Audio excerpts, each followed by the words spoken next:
अब इस वीडियो में हम ट्रिग्नोमेट्रिक फंक्शंस की लिमिट फाइंड करना सीखेंगे।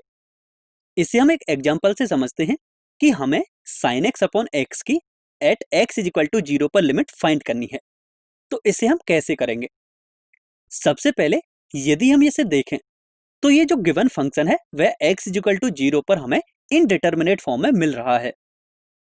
अब यदि ये रैशनल फंक्शन होता तो इसे हम सिंप्लीफाई करके सॉल्व कर सकते थे। सिंस इसमें एक ट्रिग्नोमेट्रिक फंक्शन इन्वॉल्व है, तो अब हम इसे कैसे सॉल्व करेंगे?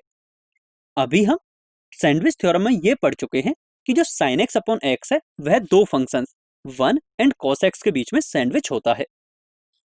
अब यदि हम इस गिवन इनइक्वलिटी में x tends to 0 limit apply करें तो यह इनइक्वलिटी कुछ इस टाइप की हो जाएगी। अब यदि हम लिमिट को अप्लाई करें तो इसकी वैल्यू 1 के इक्वल होगी एंड इसकी भी वैल्यू 1 के इक्वल होगी। दैट मीन्स जो इनइक्वलिटी है वह इसके इक्वल हो जाएगी।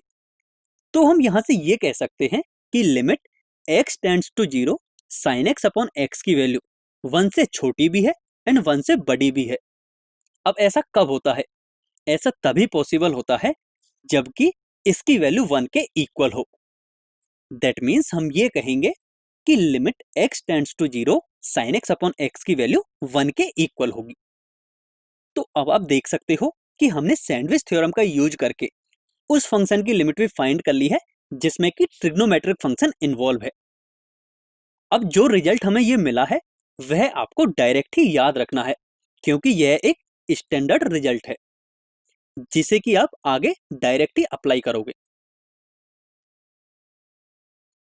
अब हम अगला एग्जाम्पल देखते हैं जिसमें कि हमें 1 minus cos x upon x given है और हमें इस फंक्शन की लिमिट फाइंड करनी है at x is equal to 0।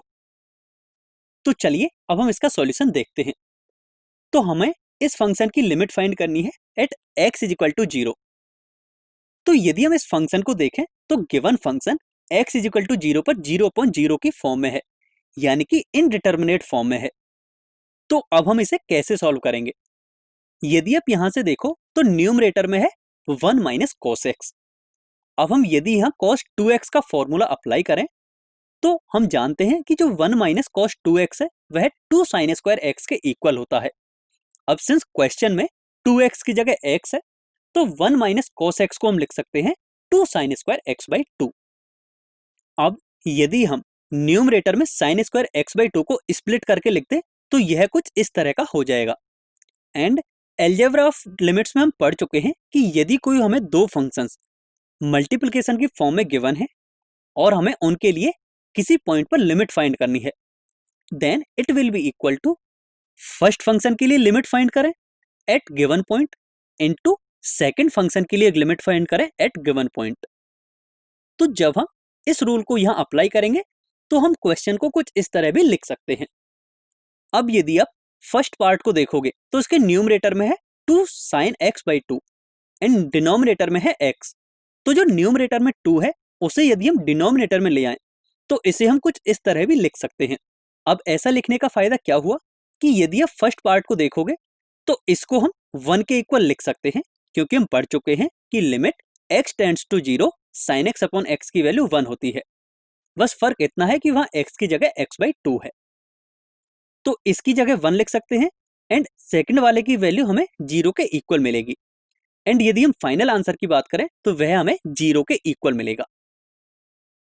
तो इस तरह हम कह सकते हैं कि limit x tends to 0 1 minus cos x upon x की वैल्यू हमें 0 के इक्वल मिली है।